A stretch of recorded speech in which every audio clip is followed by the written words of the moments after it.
welcome back to the Bivouac Stories. It's been a while. I've been having some technical issues, so this particular interview was recorded already in November 24, so everything is a little bit shifted, but please sit back, have a cup of coffee, and enjoy. Here with me, Jack Brazier from the UK, who I met this year at the Dinaric Rally. And we were basically racing almost every day, passing each other back and forth. And it was a lot of fun, and I thought it would be cool to bring him on. You can't miss Jack on the track because he's riding in pink overalls to be recognized. And yeah, welcome, Jack. Hi, thanks for having me on. How are you this lovely evening, Jack? How's it going? Yeah, all good. It's got cold now here in England, so I'm counting down the days to go away again. Yeah, good. Could you introduce yourself a little bit? Tell us what you do and who are you? Who is Jack Brazier? Okay, so yeah, Jack Brazier. I'm from England. I'm 26. We've got a small company here for me and my wife where I service caravans and trailers. And in the meantime, when we're not doing that, we try and go out and ride the bikes. All right, that's great. Well, what have you been up to since you returned from the Dinaric Rally? So since Dinaric, the long drive home, it was we had a week to sort of unload and everything, and I went up to Wales and did the last round of the Sweetland Baja Championship. So that was pretty good. It was a last round of a 3-part series. So did that and really just back to work, and in a couple of weeks' time we go to another race. Okay, another race still. When does the season end in the UK? Well, the UK series has ended now, but I'm doing the last of the Euro TT Cup. Okay. So, Euro TT Cup. That's interesting. Okay, we will get to that. We'll get to that. I'm interested in hearing how you actually got to bikes, because it seems to be like a big part of your life. From what I can tell in just observing you in the last couple of months remotely, your life seems to revolve around bikes and races quite a lot. When it's not gym or walking the dog, it's somewhere racing. So how did this all start? so for me, I've loved motorbikes for my entire life, but I'm the first one in my family to sort of do anything with them. My family is all for rugby and cricket, like traditional sports, and I just wasn't as interested. I wanted to have something with an engine, so I couldn't afford cars, so I went with bikes, and I made sure I got one as early as I could. So yeah, basically when I moved out, I bought my first motocross bike, and then it sort of progressed from there. And in the last sort of 5-6 years, I've now found Rally, and that's when I met yourself. So this is my first year doing the racing for Rally. So when was this? When was your first bike, and what was it? So my first real bike was a 2012 Honda CRF 450. So it was an absolute animal. I mean, I'd never had one kickstart. I had to ask the guy when I viewed it to start it for me, just because I didn't have a clue about bikes at all, and they just laughed. Yeah, so that was my first bike. It was a bit of a nail, but it got me out there, and I knew straight away that I just was hooked. How was it to start straight on a 450? Because most people, when they start biking, if it's not, like a 50, 85 or something when they're young, they at least try, a 250 4-stroke, 350 4-stroke, something like that. And you went on a 450, which I assume was a motocross bike because it's a Honda. Yes, it was a motocross bike. I think because of where I live, there's not really, I didn't know anything, but I knew there was a couple of motocross tracks, and you go online and you see the bikes, and yeah, I saw sort of like who I would look up to, and they're on the 450, so naturally it's what I wanted, and I'm a bigger guy anyway. So yeah, just bought one. And how did I find it when I started? Frustrating. Crashed a lot, and when I wasn't crashing, I was stalling it in turns, and just generally hating it. So yeah, bit of learning, but yeah, in the end, it's all worked out quite nice. How did you start? Did you have anyone to teach you how to actually get going on a motorbike and how to actually have proper technique on the off-road? So not really. The way it happened was I went and bought the bike. I think I was 18 or 19, and I did a couple of practice days, and then I just entered the local championship track, which is Landrake near us, and it is huge. So against everyone's wishes, my dad actually offered to pay me not to race because I was so bad. But I entered this. I couldn't actually finish the practice lap because they'd watered the track and it was too hard. So yeah, I did it. And at the end of it, I did finish, but he said I was so bad. He paid for me to have a lesson at Wealdon Farm, which is an indoor supercross track, with a guy from Honda. And basically, he sort of looked at my riding and just had to start from the very beginning. So that was my first ever sort of tuition on a bike. Okay. So when he said start from the beginning, like to what level did you go down to on that first course? Cornering, brake, clutch control, throttle control, really back to basics and positioning of the body and everything. Mm-hmm. Just so I could finish at a lap of the track. Did those lessons stick with you up until now, or is some of it lost in the tracks? So it was only one session originally for that, and then really it was just trial and error, just practice. Basically, every time you crash, you get a bit better and try not to make the same mistake again. You're probably the same. I don't know when you drop it, and so yeah, I think it's just practice makes perfect, really. Okay. So you started doing motocross. So you had a 450, and basically you didn't know what you were doing, but you entered a race. It didn't go so well. You got your first lesson. Then, what then? How did you continue? So this was 6 years ago, right? Yeah, I can probably find the dates, but yeah, it was a while ago. Yeah. I'll tell you when. Yeah, I mean that. Yeah, it's probably terrible for the listeners, but. It's completely fine. If it's just that amount of period. You were 20 years old. You had the first bike, and you went racing. I find that quite impressive. It takes a lot of balls to do that. Just to have that dream. Okay, you want to do that race. You go do it, and yeah, it's pretty impressive, I have to say. So my first bike back in 2017. So 7 years, and I don't know if this will pick up on the camera. Sure. I'll show you. So I actually, looking back through it, I bought a pit bike, and I had it for a week, and then I bought the Honda because I realised the pit bike was just never gonna make me happy. So this was the week after, maybe. So if you can see this. Oh wow! Yeah, proper race bike. Wow. Okay. Yeah. So okay, you're flying. You're flying. All right. Yeah, that was then, and then yeah, we did that training, and it just sort of took off. I did motocross for a little while. This will be funny. This was the typical conditions in England, and you'll see now why I got frustrated with motocross. Yeah. Okay. So that was every weekend. So we went from there. I actually bought another motocross bike, bought a new one in the end, raced a local championship series. I ended up coming, I think, 5th in the championship. So that was cool. Made quite a lot of progression.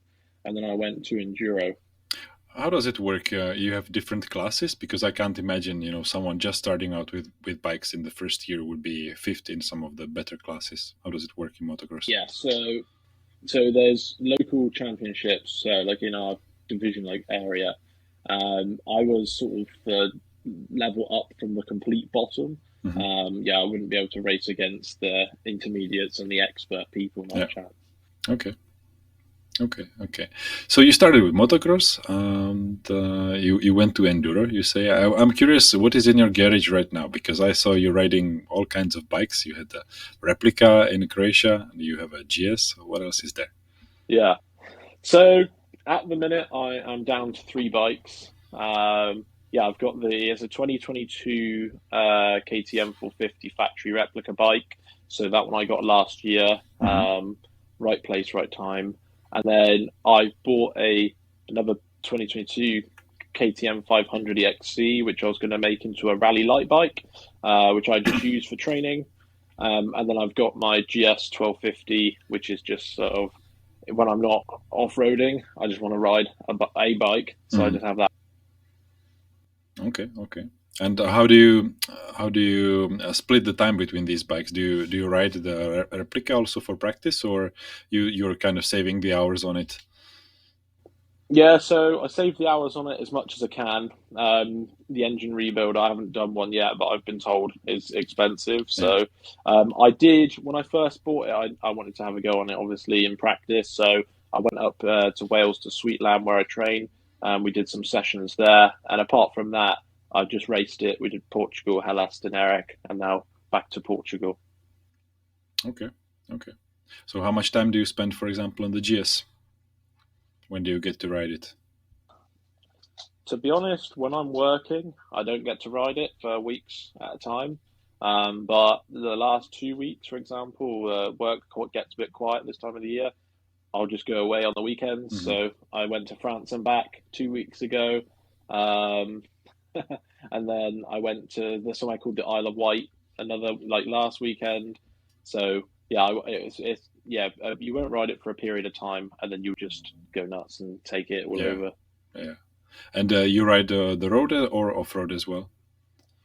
GS for now, on-road. I'm too precious. Yeah. All right. And you travel with luggage? Do you also camp, or what kind of traveler are you? So I have done TET. So I had a KTM 890 Adventure R. We did the whole of the Great Western Trail TET and the Tetty Trail, which is in Wales. And I also did like France and a bit in the Pyrenees. And I do travel with luggage, but we try and travel as light as we can. So sort of just tent, chair, cooker, and whatever you need, essentials with some tools. Yeah, no caravan. Yeah. Okay. And 890 sounds like a bike that would suit you very much. Like a racer, to have a bike that can kind of do it all. Why the GS? So the 890 is probably one of the best bikes I've ever ridden. Sometimes I prefer it more than my 450 rally bike, which sounds crazy. But I think I'm built for adventure bikes. Maybe I'm just sort of stocky, so they gel well with me. But over the GS, the GS was easier to cover more road miles, and also to take my wife out on the back if I ever wanted to just ride with a pillion. Yeah, a bit of a better bike for the mile munching. That's comfy. Okay. And let's talk about what you had in between. So I heard Honda 450. Then you replaced it with another new bike. Was that already from the Orange gang or something else? No. So I had my 2012 CRF 450. I then had a 2018 CRF 450 Ken Roxon edition, which was my first ever brand new bike. So I was super stoked with that. And then I think back like 2019, I bought a KTM 300 two-stroke EXC. So that was the beginning of my enduro career. I then had another one in 2021, another 300. And then 22, I bought the 890. 23, I bought a 450 EXC. And then I also had the rally bike because I was going to... The story with that was I went into the KTM, I bought the XC450 because I wanted to do rally, and I was going to make a rally bike, same as yours, just with the tower or the road book, and it was an easy way. And then 2 weeks later, the factory bike came up, and it was really not that much more expensive to buy that than it was to build a rally bike out of an EXC. So I ended up then with two. So I had to sell the EXC, and then I also knew the 890 had to go so I could have a training bike, because there's no point training with the 890 now when I wanted to race sort of the smaller 450 500 bikes. Yeah. Why not keep the 450 next to the replica?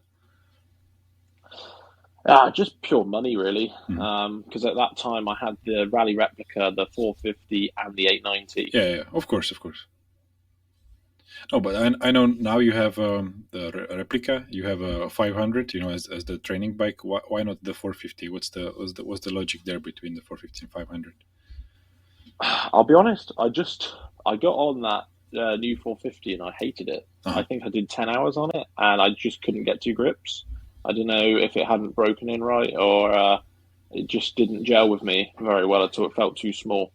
Mm-hmm. So yeah, I wasn't that keen. Whereas the 500 straight away, although a bigger engine, it just feels a bit smoother for me and easier to ride. Nice to do the miles on. They are quite different rides, and it's surprising. My first proper enduro bike was a 250 Husqvarna, and when I moved to 350, it was just like more or less the same, but you just had more power from the bottom. Maybe you didn't need to keep the revs as high, but pretty similar. But then when you get on a 450, it's just completely aggressive, savage. It has that wild power. But 500, suddenly it becomes this. I would say tame horse that it has that power. It lets you know it, but you only get it when you really want. So it's very, very nice to ride 500s. Yeah. But I really wonder why most people, and actually the strongest category in all of racing, in all of European rallies, is the 450, the M3 class. What are your thoughts on that? Why most people ride it? I guess. I mean, I'm still new to it, but the reason I wanted to ride in that class was to be racing with the top guys. So, yeah, I mean, when you go and race, as you know, the 450 class is always the busiest.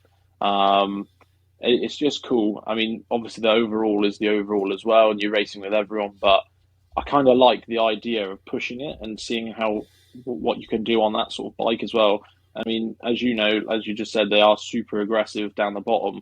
So holding on to it for sort of 5, 6 days at a time is pretty cool. Good for endurance. I just love it. Yeah, it's good fun. Yeah, yeah.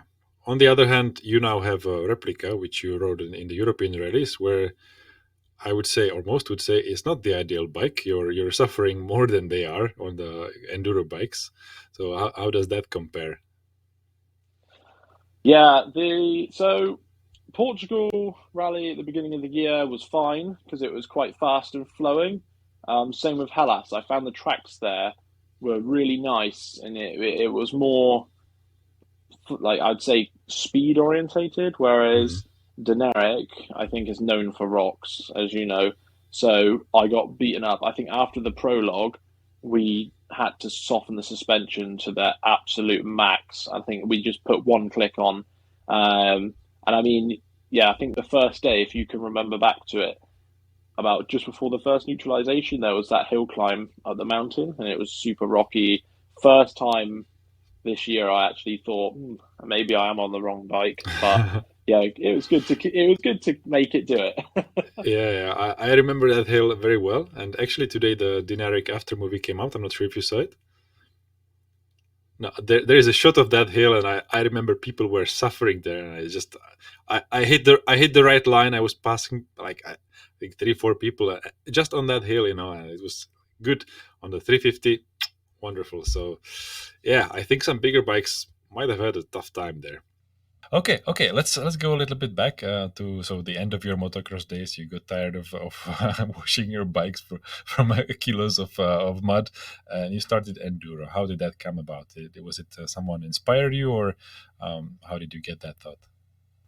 I think so. As I was racing motocross, I met a few guys, as you do, and you start talking, and they were always into the enduro, and they'd go off and ride in the woods. And rather than riding once a week on a Sunday or a Saturday for practice, it made sense that you could have a bike and then ride it in the week as well after work. You could just nip off and like trail ride it, and yeah, that's how it started for me. And also, you got way more riding time for your money. You could pay so the same and do a 3 hour race rather than 3 20-minute races. So yeah, it was just basically time and money. Mm-hmm. Okay, so did you also race in enduro? Yeah, so I raced Hare and Hounds. Didn't really compete in any championships. There's a couple local clubs to us, and I just entered sort of races here and there. And yeah, just loved it. Sort of mid pack, nothing too special, but again, just building up the experience. Okay. And cross country enduro or hard enduro, what kind of category? Probably more cross country enduro. We don't have too much hard enduro, I would say, in the UK. So yeah, like fields, some woodlands, some boggy bits. Yeah, a bit of everything. Okay. And considering you're now mostly into rallying, how do you compare the two, motocross, enduro? Is it a good path to take, like to get into one, get into the other, and then have it as base structure, base skill set for a rally? So what I would say for anyone really is, when I was racing motocross, I struggled so much riding ruts and things like that. And then enduro changes your whole riding, because you have to be able to ride if there's a rock on the floor, if there's a tree down, you just have to adapt and do it. And then rally is kind of like a mixture of everything, and then thrown in with map reading. So yeah, it's definitely a good path to take. It upgrades your skill set. I'm definitely happy I sort of did it that way, because I think it's sort of now all merged into one, which has made me a well-rounded rider. Okay. So you said you're into rallying for about a year now. How did that start? What inspired you? So the way I got into rally was purely due to a place called Sweet Lamb in Wales. So when I bought the 890, there was nowhere to test ride them at all, and I didn't want to buy one before I had a go on it, as probably most people would be the same.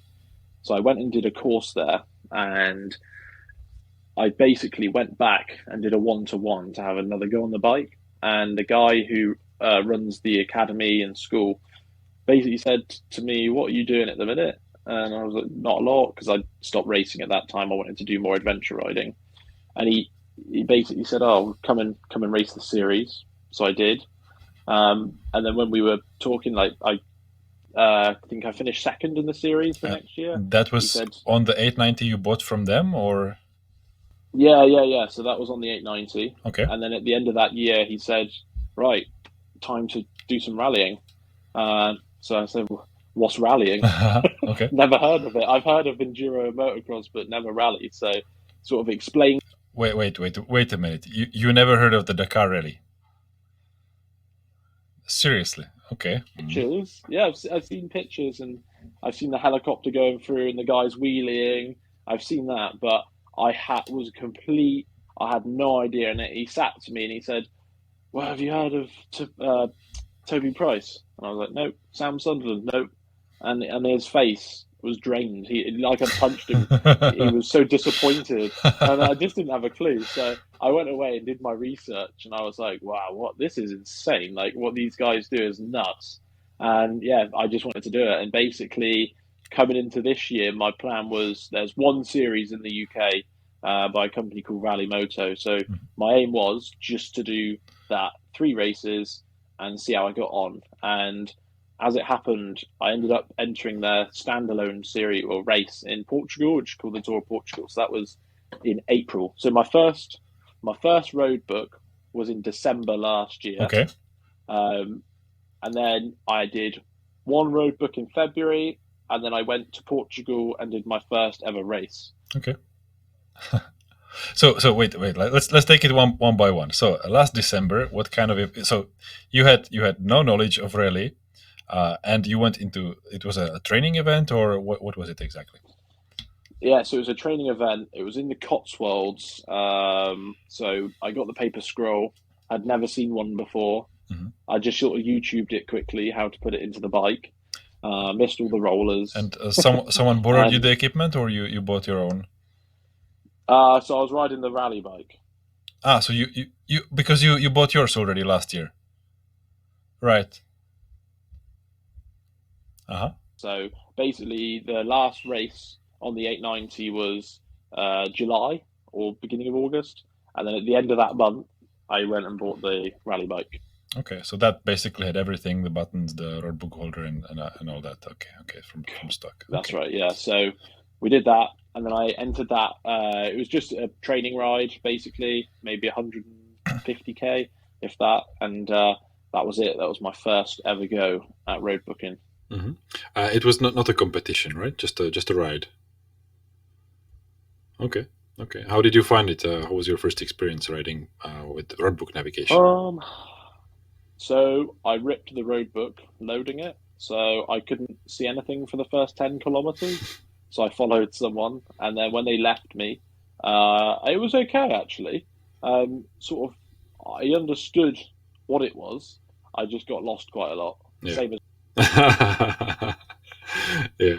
Okay. So that was the first event. What after that? Did you look more into roadbook navigation? Did you do any practice or at home, for example, reading roadbooks, or how did you approach the yeah. next event? So no, there was nowhere to practice. There's just not really a lot going on here. So the next event was in February, which was the round one of the Rally Moto Cup, and that is like a 8 or 10 hour drive away from here. Mhm. So I went up. It's on the border of Scotland, so I'm at the bottom in Cornwall and Devon, and then it's right up there. So I went up there, and that was a really good race. Really enjoyed it, and that was my first 2-dayer, and finished it no problem. Had a crash on the first day, but it was all good. And yeah. And how does it work in the UK in terms of a rally? Is it on a closed circuit, or do you go on public roads? What's the legality of it? That's what I'm curious about. Okay, so from my understanding, the courses are definitely not closed, Hmm. but they have permits. So they speak to the forestry commissions, and they get the permits. So like it's only 3 weekends a year. They get it, and then there's bits on the road, and then there's bits in the forest, and there's then green lanes or trails that they do. And the way they run the rally over here is, say it's a 200-kilometer day. In the day, they'll put time sections in. So when me and you are racing, it's obviously the whole day is the Hmm. stage for after the liaison. In theirs, it will be like liaison, and then 20 kilometers in, it'll be a special test. Yeah. Yeah. Yeah. Bit different to here or to where you are, Europe. I had also a similar event, and I thought it was quite nice. A combination of nice tracks, riding by the roadbook, but only a small time section. So my event was not with the roadbook; it was just like a cross country. But you had a circuit or a lap of 60 kilometers, and you would get, let's say, after 20 kilometers, you would get to a timed zone, which would be like a cross test or enduro test, and it was just 1 kilometer. You time that in 1 minute 50 or something like that. They write down the time. Then you do another 10 kilometers. You do a enduro test. Again, 1 kilometer over some obstacles, and then you finish the lap. And that way you get a nice ride on quite official roads. It was everything was agreed with the region, but the actual racing, in terms of danger and so on and length, it was very closed, very safe. They let you go 1 minute each, so yeah, it was good like that. And I think it's a smart system where you're traversing the public roads without being measured in time and without worrying about anything other than keeping the legal speed limit. So that really makes sense. Good. In my country, it's very hard to do something like that because most of the land is either state owned and state doesn't want to have anything to do with it, or privately owned, and then the private owners are like so many that we don't really generally have events like this. There is no legal roadbook navigation event in the whole country. Just stuff that is, let's say, in the gray zone where they don't really check with anyone. Yeah, but that's fun as well. Okay, so that was your second event. You started the series, and you just finished it now. So how many races are there? You said 3, a Rally Moto. So the Rally Moto Cup is 3 events. I did 2 of the 3, and then unfortunately I was finishing the suite. So the end rounds collided with each other, the Baja and the Rally, and I ended up doing the Baja race. Okay.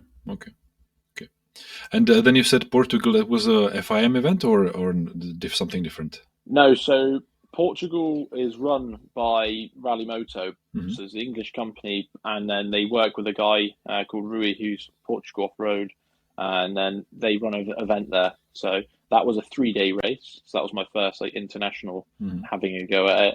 And I actually won that one. So that was pretty cool. Okay. Would you recommend that as a first event to someone? Absolutely. So it is so relaxed and friendly. So this year they're actually doing it a 5-day event. They're changing it a bit, but same format, just longer. And I think they're going to do a prologue, whereas last year it was just 3 days of straight racing, which was cool, especially for people like me who hadn't done it before, not too long.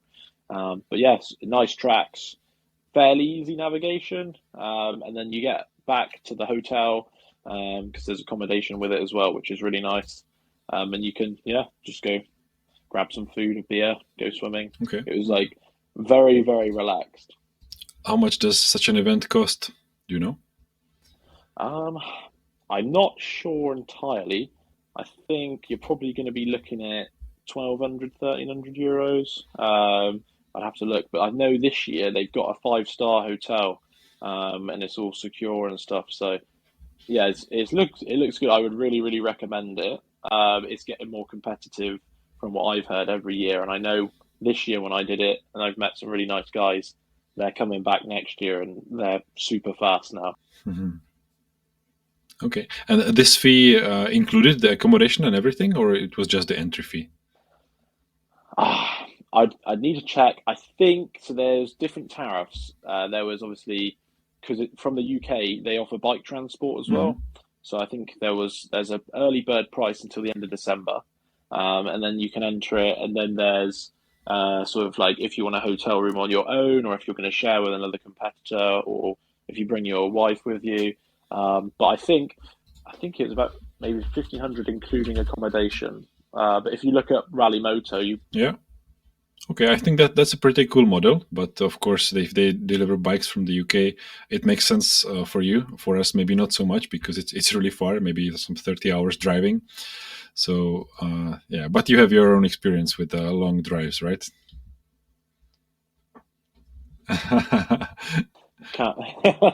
There's everything. The most expensive thing of rallying, I think, for me, is purely getting to the race. Really? How come? Yeah, so for example, the last round of the championship for the Euro TT Cup, which I'm doing, I'm catching a ferry from Portsmouth to Santander in Spain, and it's cost me £1,400. I don't know what that is in euros, probably like, 1,500, 1,600. You know, that it's just so much money, but you can't get out of the UK for less. That's crazy. Yeah. So, and then on top of that, you've obviously, same for everyone, and then you've got your diesel, your fuel for the racing, spares, entry for the rally, and I mean, it would be better for me just to move to Europe, but not as easy just to pack up and go. Yeah, well, Lyndon Poskett lives in south of Spain, right? Exactly for these kind of purposes. He has his training school, so yeah, this a smart guy here. I think he knows what he's doing. Yeah, when he wants to live that bike life, south of Spain, close to Morocco, close to Africa. You have Portugal's nice tracks in Spain, good weather all year long. Except this year they had a little bit tough autumn, huh? Even I think today I saw on the news again it's flooding. Oh my god, crazy weather. Okay, so that was first event of this series. You went to Portugal, a 3-day event. You won it. Amazing. How many people were there, by the way?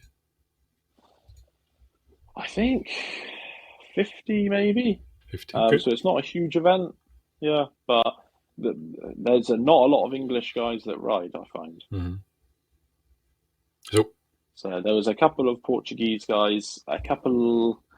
I can't remember where everyone was from, if I'm honest, but I think the majority of us were all English. Okay. And then it was straight to Hellas? Straight to Hellas, yeah. So that was Portugal Rally was in April. Hellas was end of May into June. So I got the bike back, basically serviced it, and then drove it to the other end of the country to a company called Desert Rose Racing, and then they took the bike to Hellas for me. And you flew in? Yeah, so I flew in me and my wife, and then we drove down to IKEA, and it was quite funny. We had a hotel which was like round the other side from the bivouac. Mm-hmm. So every morning it was like a 20-minute, half an hour drive, and I did better than expected, really. So we were up early, and then we had to get there and change and get on the bike and go. But Hellas was a completely new. It opened my eyes to real rallying. I mean, yeah, seeing SSVs for the first time. I'd never seen that. Never seen a quad for racing. So yeah, it was absolutely awesome. Yeah, and it just made me want to do it even more. It's quite a big event to go for in this early stage. What made you decide to go straight to Hellas? For me, with limited knowledge, it was a race that I'd heard a lot about. I knew it was on the Euro TT Cup calendar, and I knew you got sort of like 2 points towards Dakar and stuff with it. And that was it, really. I saw it was a 7-day race or 6-day race. It looked to me to be one of the best around in Europe. And yeah, I thought just go for it, see how I get on. I mean, I knew the best riders in Europe would be there. And the people like I then started to look up to and had heard about and saw on social media. And yeah, it's just cool to race with them. Okay. And do you think it was worth in terms of money to be there at Hellas? Is it worth for those 7 days? Yeah, I would say it is, to be honest. Obviously, again, it costs a lot with support and flights and everything, but it was, well, I say every race I've done this year has been really good. I haven't had a bad one yet. Yeah. There's days where you're frustrated, but as far as racing is concerned, the terrain was insane. I thought it was quite well ran. Yeah, I think value for money was spot on. I liked everything about it. It was quite clear. And even for a novice rider, it wasn't too hard. There was nothing really that you couldn't finish in it. Mm-hmm. Okay. I'm asking because I'm very curious. I'm considering Hellas for myself next year. I still think it's like a big event, and I want to do it at some point in my life. It's you can't ride bikes off-road and not do Hellas Rally, in my opinion. So I'm just not sure if I want to do it next year. What advice do you have for me? Did you see next year it's moved back to apparently where it originally started. So it's on a different island. So it's not in the same place. But what advice would I have for you about Hellas? Probably, well, you're nuts because you like the Malimoto stuff. But I was going to say get help from a team. But to be fair, the two guys who were in the bivouac next to us, they Malimotoed it and they were absolutely fine. So I think, like anything, it's perspective, and as long as you don't trash the bike every day, I think you'll enjoy it. It was a really good vibe. Again, everyone was really welcoming, friendly if you ever needed anything. Hellas being the first one, I'd never come across neutralizations. So I saw it in the road book. I didn't have a clue what it was. And again, I just say to the guy next to me, what does this mean? And they would all talk you through it. Yeah, everyone's very friendly. Okay. And I heard that the bivouac is very, very noisy there at night, so I'm quite reluctant to consider even sleeping there. But what do you know about the bivouac? So obviously I was in a hotel across the lake, but yes, when I was there at night, it was noisy because obviously the bikes go out first, I think then quads, then SSVs. So obviously the SSVs get back late. And they always seem to be ripping wheels off or smashing up the suspension. And I think they've got to repair the vehicles at some point, and sometimes it just takes all night. Yeah, so if you're sleeping there, maybe it's going to be a bit loud. Yeah. Okay. Well, that's something to consider. And you said they're moving to the original location. Is that better or worse in your opinion? I don't know. I've never been there. I mean, this was the first edition I've done, but from the pictures I've seen, it looks insane. I really, if I can afford it next year, I'll definitely be there. Okay. So you're planning to go back to Hellas? If I can. I know work that time they're busy because my business is seasonal. But as long as I can get the time, I will. Yeah, hopefully be there. Okay. Well, maybe we will see each other there. Yeah, maybe. Okay, that's a plan. Still on Hellas. You rode it on your replica bike, right? Of Yes, course. every rally I've done so far has always been on the replica. I think the mistake I made, I kept filling it up with fuel because Uh-huh. I was so nervous about getting lost. I figured it was better to have too much than not enough. Yeah. And as you know me, I like a detour in the wrong direction multiple times a day. So and it was fine. But most of the time when you got to refueling, I'd still have nearly a whole tank full, Yeah. especially if I was not using the rear tank. So yeah, no, it was I think it was quite well suited for Hellas, to be honest. I heard a quote by Skylar House. He said, "You can be the fastest in the world, but it won't matter if you're going in the wrong direction." So it's to you. Okay. In terms of the ideal bike, so you said for Hellas, you think a bigger bike like the 450 is the most ideal, or if you had the option, would you consider doing it on a lighter one, or even the 890? To be honest, for me, I'd love to go back and do it on an adventure bike. I think that would be really fun. But I think the perfect bike round there would be an EXC.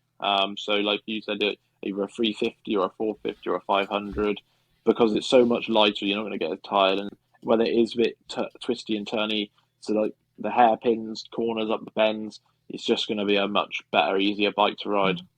Well, I'm really seriously considering not racing the FE or EXE bike anymore. I'm considering doing all the events on a 701, which is, let's say, weight-wise similar to the 450. Power-wise, it's actually quite similar as well, because you have like 70 horsepower, right? Something like that. On a 450, I have 70 horsepower on a 700, different kind of tune. But do you think that is a good idea, or I should stick with the light one for an event like Hellas?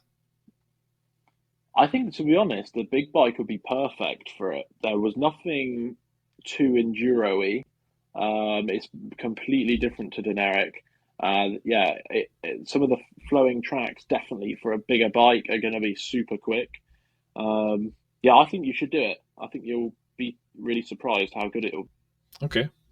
Well, that's encouraging. Thank you. And what did you do then? So that was Hellas was, I think, end of May or beginning of June. Yeah, end of May, beginning of June. We came back, and then it was the first round of the Sweet Lamb Championship. So I went and raced that on a Ducati Desert X rally. So get another different bike to me. So yeah, that brought back a bit more to the adventure bikes. But yeah, that was good fun. Really enjoyed that. Wet as normal. So yeah, did that. That was June. And then, to be honest, July, August, just work. Super busy with work. And then September was Dinaric Rally. Yeah. In fact, in between that, I did have one other race. We did the second round of the Rally Moto Cup, which was the Wales 500. That was absolutely brilliant. I did that on my 500. I would say, as far as riding in the UK is concerned, that was probably the best one I've done. Okay. And about the Ducati, you did quite a few events on that one. Or you have some sort of relationship with them? They borrow it to you, or how does that work? So basically, the guys at Sweet Lamb were kind enough to let me have a go and test and have a ride on it. And yeah, we did the championship on it, me and a guy called Lee Green. Mm-hmm. And that's it so far. Okay. What's it like? It's the most powerful off-road two-cylinder bike, right? Or in this weight class? Yeah, it is an absolute rocket ship. Compared to the 890, it is a powerhouse. But straight away from literally never seeing it and riding it, I got on it and it was comfortable. It was nice. It turned well. It was really responsive. I just got on with it. It was super good to ride and very stable at the speed. So yeah, in the Baja the way they have it is there's like 5 rows. It's a rally bike class, then like a Tenerés and up to 790s, then our group. So we have to come through effectively 2 groups of traffic to get some clear track. But yeah, the bike was fine. I mean, within half a lap or a lap, you were up to with the sort of rally bikes, and it could keep up with them, no problem. So how does this work? You said laps, so it's some sort of shorter track? You do it more times? Yeah, so the way they run it is start finish, and so you go off, and it's done on laps. So basically, whoever gets the fastest lap wins, Okay. unless they're on a different lap. Yeah, so it's effectively like a long distance, I guess, more sprint or time trial. Mhm. So you're racing for one single fastest lap, but you have more tries. So the races are 3 hours long. Okay. And basically, in that 3 hours, whoever sets the fastest lap, or as long as you're on the same lap as the other rider, you win. So if I did 6 laps and you did 5, I would win. But if we were both on 6 laps and I was 10 seconds quicker, I would get the win. Yeah. Okay. So you run the 3 hours, and whoever gets to the finish after that first wins. Basically, that's in simple terms. Yeah. Okay. We have events like that as well, but there is no navigation involved. It's just a closed circuit, right? Yeah. So there's no navigation. It's just a closed circuit, but it's quite big. Okay, we have this event called Offroad Marathon. I think it's 2 hours events, but it's for light bikes usually. They are a little bit more harsh tracks, and not all are suitable to big bikes. But we did one in March. It was a lot of fun. And there was one which unfortunately I couldn't attend due to another one in this dusty, sandy Dakar track, and I think I would like to try that on a bigger bike next year, because that could be a lot of fun. We had also a couple of Dakar guys racing there. One of them won it, so I think it could be cool. All right. Oh, wicked! Yeah, that's good. I mean, ours is we do 2 races on the Saturday, which is 2.5 hours, and then we do a 3 hour on the Sunday. So it's quite a lot of riding. Mm-hmm. Okay. Well, that sounds very cool, and it's nice of them to let you try the Ducati. I wanted to ask about all that power and putting it down. What kind of tires were you using on the Ducati? So I think the first time I rode it, we were running it on a set of Metzeler's. I think, was it the MC360 or something like that, a harder compound. But it was chewing it up, and we ran it on a Desert Moose. And I'll be honest with you, because of the weight of the bike, it was a bit much.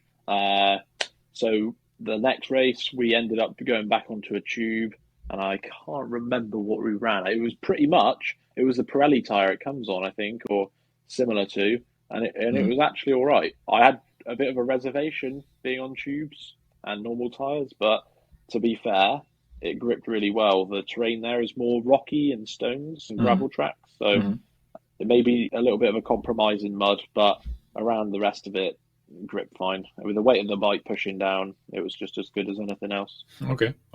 Well, I guess as long as it's dry, it's all right. But when it gets wet, it really matters. Yeah. So what did you use on the Replica throughout the year? So the Replica, I actually started the year running Mitas tires.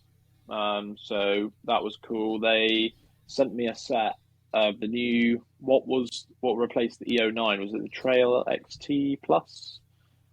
They were okay, but again, in the wet, I struggled a bit with it being a bit more of a trail tire. And then I ran Enduro mediums on the rear. So anything which is wet, I'll try and run that. And then Hellas, I was running the Michelin Desert Race Baja tires, so much stiffer. You get a bit of a compromise. I mean, they last long, but you do sacrifice grip a bit. So, but it was cost effective. That's what. When you say a bit, how much is a bit in terms of grip? Because as far as I know, the desert tires don't really grip well on rocks at all. Well, to put it into perspective, the first time I used it, I had a 4th gear slide at Hellas and crashed. So I just came out of a bend, gave it a little bit too much, and just lost it. So, but like anything, you've got to learn the limits of the tire, and after that, it was fine. You just know when you can put everything down and when you can't. And In the dry, it's absolutely superb. There was a couple days at Dinaric, if you remember, like the marathon, was it marathon stage, or there was a couple of wet bits towards the end of the race, and I struggled then a lot. But yeah, I kind of mix it up between enduro mediums and desert race Bajas. Did you use the desert race at Dinaric? Yeah. All I ran was desert race. So I was running a Michelin Enduro hard or a medium on the front, and then I was running always desert race rears on the back. Yeah. Okay. That I understand because of the power. You would chew up the mediums quite fast, I guess. But yeah, there in terms of grip, there is nothing quite like it. Yeah. Did you consider anything else like the Dunlop EN91s? Those are quite hard, or like you said, on the Ducati MC360s from Metzeler? I did consider it, but I'm a kind of a creature of habit, and I always ran enduro mediums on my enduro bike, and I just know how they handle, and I like it. And I think when you're racing, you want to rely on something. So maybe I'll, for testing and stuff, have a play. I have heard good things with the Dunlop tires. Same with Metzeler. So yeah, I'll have a look in the winter and the off season, do some stuff on the 500, and see what's good. All right. Yeah, I'm asking because the tires, of course, are never-ending story and mousses and all that. But from what I heard, universally for European rallies, the desert Baja tires are not suitable at all. They last long, but you have no grip compared to all these. So yeah, I would be curious to hear back from you if you do decide to change to something. I have a good experience with the Dunlop EN91s. I think Thomas, who won the Dinaric Rally, he was running these front and back. And the Metzeler tires, they have less grip, of course, but they resist. Both of them actually. The mid softs they have more gaps between the blocks, but the compound is more or less the same strength, I would say. This is maybe a misconception in how these are sold. As from what I heard, they are the description is not mid-soft compound and mid-soft or mid-hard compound, but it's the terrain they're intended for. So the mid-soft, it's still a hard tire, but it's intended for sand, as far as I heard. Yeah, so something like that. And I have this tire now to try because I did try the 360 mid-hard, and I felt like that was suffering quite of lack of grip. So I imagine the desert tires will be even worse. So yeah, Dunlop for me for now, but whenever ultimate grip would be required, the enduro medium, that's it. That's the stuff is the best. Yeah, it's the winner. Yeah, it's just quite expensive when you have to change it every day. Yeah, I mean, I've got, as I showed you earlier on the table, I think I've bought 3. So I've got 3 rear tires and 2 fronts for Portugal Rally in 2 weeks, because my plan will be to run pre-worn Desert Race Baja for the prologue in day 1, and then that should leave me nearly enough to change as and when I need to with the enduro mediums. And I figured this time of the year it's probably going to be wetter, maybe. So I needed a grip. I wasn't going to put more desert tires on. Yeah. All right. One other tire I wanted to mention is Michelin Tracker. Do you have any experience with that? Because I know it's a favorite among many. Tracker, yeah, I ran it on the 890.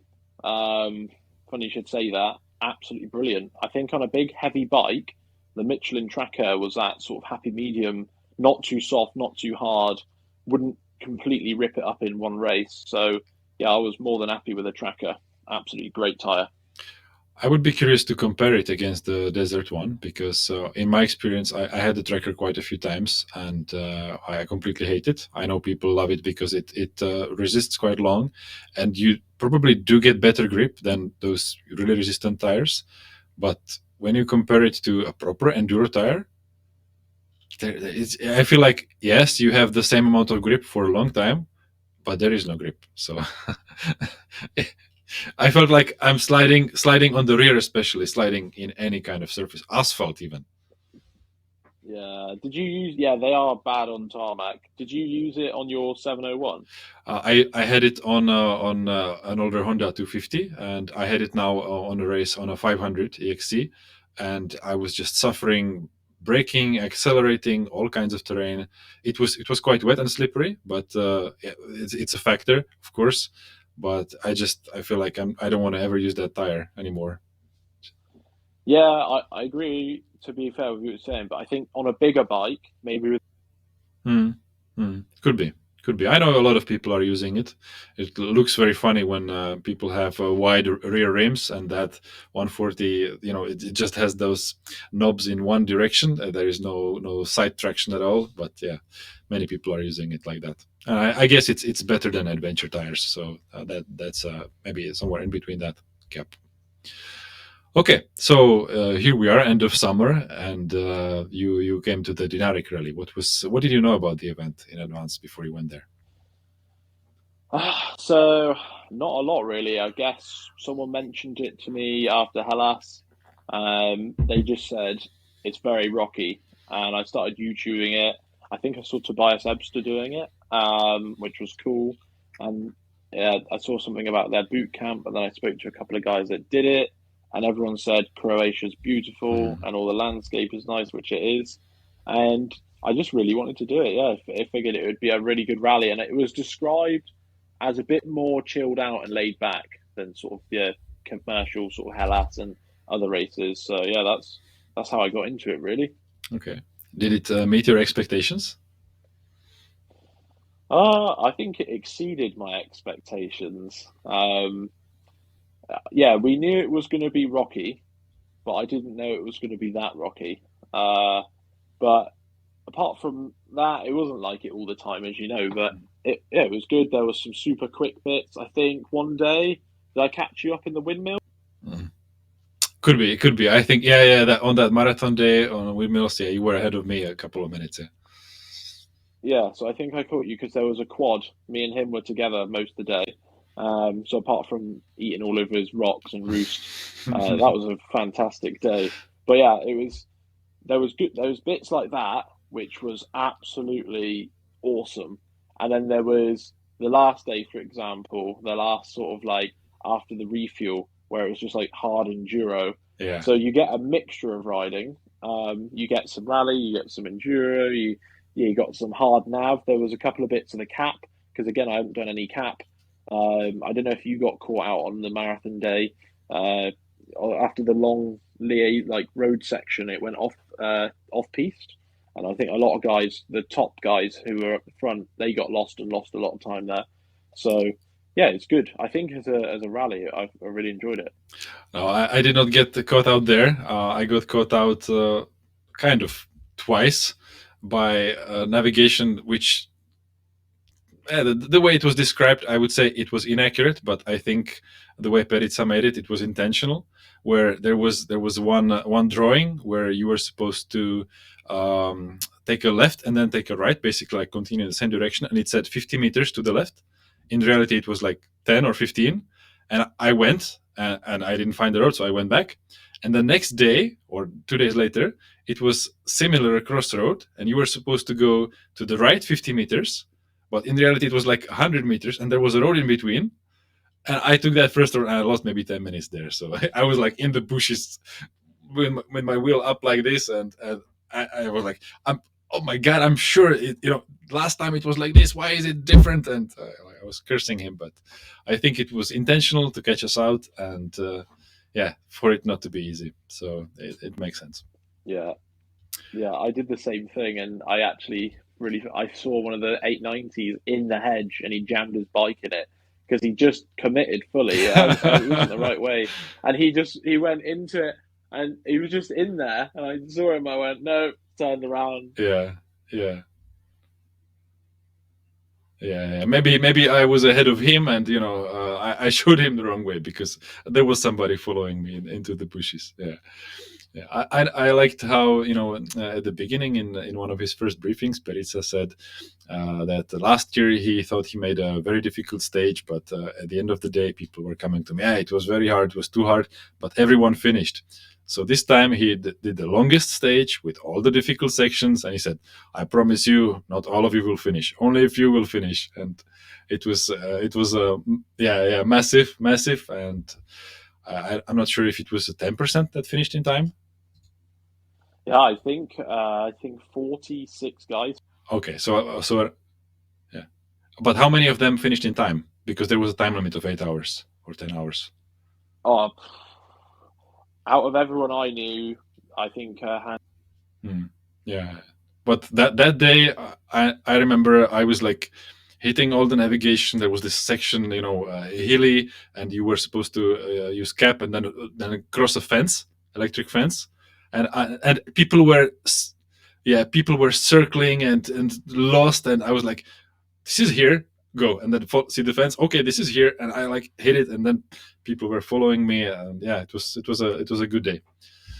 Good day that first one. I found it funny because that was after that hill climb, and then it opened up, and then there was that cap section, and everyone was fast through there, and I just sort of went, no, I need to look at the road book and work it out, and I did. I was just riding slowly, and I mean I couldn't find the gap in the electric fence, and I ended up putting the bike on its side and just dragging it. And then it went down into the trees, and it was okay. But it was funny because people were following me, like they didn't know you yet. I remember. I think it was one of the first days when you passed me, and I was riding, and I didn't see you, and then you passed me again, and then I didn't see you again, and then you passed me again, and for a bit I followed you. And then the next, like, it was 1 kilometer, and I followed you, and then you made a wrong turn, and I went to the right into some hilly section. And it was like racing with you is easy. from this is a thing I need to get better at. Yeah, I think once I sort the navigation out, it'll be a lot better. Yeah, but one of my first interviews was with Tobias Ebster, and it was right after his Dakar win from Malamoto, and he said that he actually practices a lot on the PlayStation. So he has like downstairs in his basement, he has his home gym, and he doesn't really lift much weights. He does balance stuff, but easy weights. A lot of like on the balance ball and on Bosu, and I'm not sure if during or in between he plays the old Dakar game, the Dakar 18 game on PlayStation, and he said by now I won it 12 times, and it's like in that game it's more or less a simulator than a game. I would say it doesn't really look nice, and you have these really 600 kilometer sessions that you can't pause, you can't save. And you are like this, 3 hours in a row in front of the computer or the game. But there is really a lot of navigation points, and it's hard. So learning that, I think, will prepare you a lot.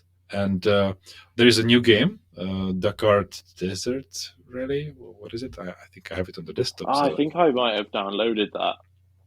Dakar Desert Rally, yeah. And what I don't like is that the kilometers don't really match the reality. So you're when you're looking at the trip meter, maybe it's like 2-to-1 ratio. So for every kilometer, you really see it as 500 meters. So the game tells you you're riding a bigger distance, but that doesn't compare. But on the other hand, you get so many navigation points, and you have to really absorb the information from them fast. And I think for you, this will be the perfect training tool, because you need to look, absorb, and then ride again or use the controller. So he recommended it. I tested it, and I felt completely ready from this point of view to just be in that situation that I look at the road book and I don't have to look so much more again. Like I know what's up, I know what I'm looking for. And then it was a lot easier to do it in real life. So don't underestimate this, and I really recommend it. Yeah, I'll give that. Yeah, both of them I think have their merit. The newer one is more of a game, but it has faster navigation. So if you can do that, that has its advantages, and it's I would say it's more fun. You have races of 10 to 20 minutes, maybe. Yeah, I don't think I had a longer one. The old game is more of a simulator. You can, I think, straight away you can disable all the help, like arrows and so on, which you have to level up in the new game or whatever. But yeah, there are some hints like guiding you to waypoints, which make it easier for you, but you don't want to suffer in a game. So I think it's quite reasonable to do it like that. Okay. Yeah. Good. So Dinaric Rally, what did you take away from that? Yeah, really, it was the hardest navigation I've done. So I took away a lot. I mean, I didn't have a team either. So, I mean, my friend came with me, my wife came with me, but it was unassisted. So we were doing all of our own spannering, and obviously not Mali Moto like you because I had assistance, but we were doing all the servicing ourselves and everything. So that was much different. But yeah, it was a great race, really. I would do it again. There wasn't anything too negative with it. Okay. Are you planning to come back? We'll see. It just depends at the minute for next year. I'm trying to finalize plans. There's a lot going on in the background that I can't say. So it all depends on if certain things come off at the minute. Yeah. Well, if you can't talk about it, it sounds very interesting. The more you can't talk about it, the more interested I am. Yeah, no, I can't, unfortunately. So, but yeah, no, we'll see next year. Between a few events, like I'd love to get in the desert. I'd also love to do the Euro TT Cup that we said about earlier on. I think there's just so many events in the ideal world. If you had a lottery win, you'd go and just race, wouldn't you? But with work and everything, I've got to work out what I can afford and time off. Yeah. So, in rally racing, what is your ambition? What are you aiming for? What's the reason why you're doing it? So, for me, I've always loved competition, and I do hate losing. So, I'd love to learn and get as good as I can and compete and maybe win a competition or a series. And eventually, I'd love to do Dakar. And obviously, I don't think I'll be in contention to win it or anything, but at least finish. I think that's really good in these events, as you know, with them being so hard, or eco race or anything like that. And just see how far I can push myself and how far I can get, really, and just take it as much as we can. Okay. Well, it's an impressive ambition, and I wish you good luck in that. Thank you. Right, one of my headphones just died, so bear with me. I'll put it back on charge. Okay. No. It works just fine. No problem. So, what's next for you? I know you said that you have some first desert event now planned. Yeah. So plans have slightly changed on that front, but ideally next year I want to do the Tuareg Rally, which is in March. So potentially I'll do that. It might be my first desert race, and then I'd love to get again Rally de Maroc in October. Would be really cool if I could get out and do that. So it just depends on next year. Maybe it's too early still. Whether we do another year in sort of Europe and do Hellas and Dinaric and learn, because you can't expect to just know it, or whether I focus maybe then on getting in. Mm-hmm. Okay. So you mentioned both Dakar and Eco Race. Do you have any more? What do you find the difference between them? And do you lean towards one more than to the other?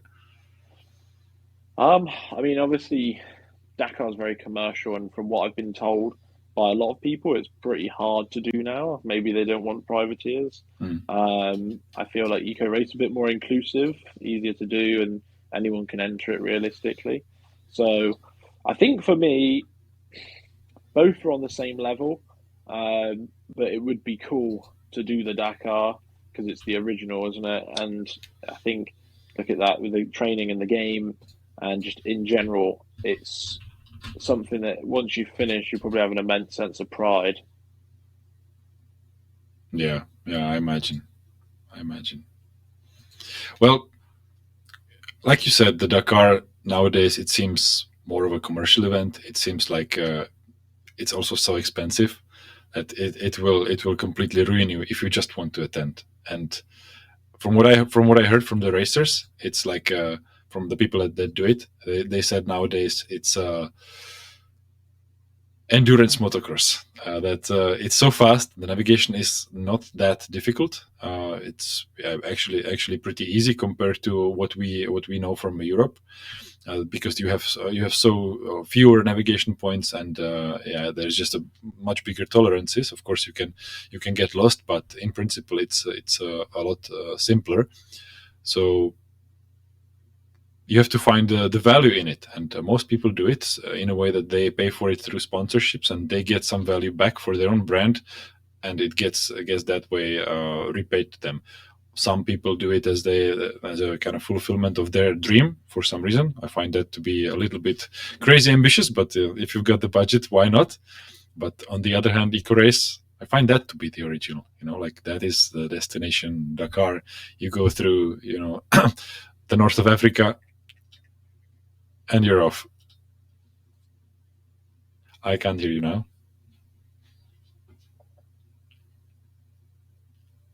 Can't hear anything. Decided to. There you go. Have you got me? Yes, I hear you now. This is a full charge. Goes in 1 hour. Okay. Well, yeah, but I can hear you. I can hear you well now. I will cut this bit out. So just a comment. Now the audio is perfect. There is no image problem. So I think you have maybe some network or lack of coverage in the garage or that office downstairs. So this was so far so good. Okay, where were we? So yeah. So what is the next event then in terms of sand training? You said Dinaric Rally. Why that one? It's just been recommended to me by a few people. Apparently it's not too difficult, so rather than going right in the deep end and just getting lost and being hopeless, it sounds like a bit more support and not too bad. Mm-hmm. Mm-hmm. How much does it cost, such an event? Do you know? Do you have some budget estimate for it? I think when I was looking, including £6,000. Yeah. Okay. So that's just to attend. That's transportation, attendance of the event, and plus, of course, you have to prepare your bike and all the materials that you will use there. Yeah, okay. Bike prep, tires, fuel, flights. Yeah. So I think that'll probably about cover it. Mm-hmm. Have you considered any other events as like a first trial in the sand, or even just a practice event? You like to go with an agency to ride in the sand? I would like to do that, but I haven't really looked into it, to be honest with you, because this year has just been so busy. We're now November, and I've got another race in 2 weeks, and then it's the end of the year. It's just not something. Yeah. I have a friend who is aiming to do the EcoRace in 26, and he regretted that he didn't start training for sand last year. So he said now, October to March, is the season to actually train in sand. And then for the rest of the year, you have to prepare for the EcoRace. So, now I think, at least according to him and his experience so far, now would be the good time to do an event or even just practice, because it's possible to just fly in, rent a bike, ride 2-3 days. You get some sort of experience under your belt. You know what to expect before your first event. At least that's what I would maybe recommend. I don't have first-hand experience with this, but this is what would make sense to me, I think. Oh, definitely, 100%. You got to do it. It's just time, isn't it? But I would love to do it. I know there's a place in Portugal. I don't know if it's all sand, but Whims that have been recommended. They seem to have a good mix of terrain, so maybe I'll try and get there in February. Mm-hmm. Mm-hmm. We are considering with a friend to go to Morocco on our own, to basically ship or have our bikes boxed, send them to south of Spain, and then get on a ferry and ride in Morocco just to try. But it's maybe not as efficient as riding with an agency where they have some sort of itinerary. They rent a bike, so. Of course, then it depends on the budget. But yeah, do let me know if you do figure out something in Portugal, because that is also an interesting destination for sure. Well, I think with them you can fly in, hire a bike, and ride it. So Yeah. maybe for all of us, we could do the week there or something. They've got accommodation on site. We could do that. Yeah, okay. That sounds definitely interesting. And if you have a link for this, maybe it would be a good idea to share it with everyone if it's a good location. Okay. Now, last time when we spoke, you said you have some big announcements to make, and is that still applicable, or does that fall into the can't talk about it category? Falls into the can't talk about it at the moment. So yeah, sorry, but things are going in the right direction though, so it's all positive. So but yeah, no, unfortunately, I can't say anything right now. But maybe next time or early next year we can discuss. Okay. Any sort of hint, maybe related to the T-shirt you're wearing? Nothing with the T-shirt I'm wearing. But it will, yeah, change things next year a bit. So yeah, I can't really say too much, but categories of the bikes, I won't be in the M3 anymore. Okay. Well, I hope you'll be in the big bike section then.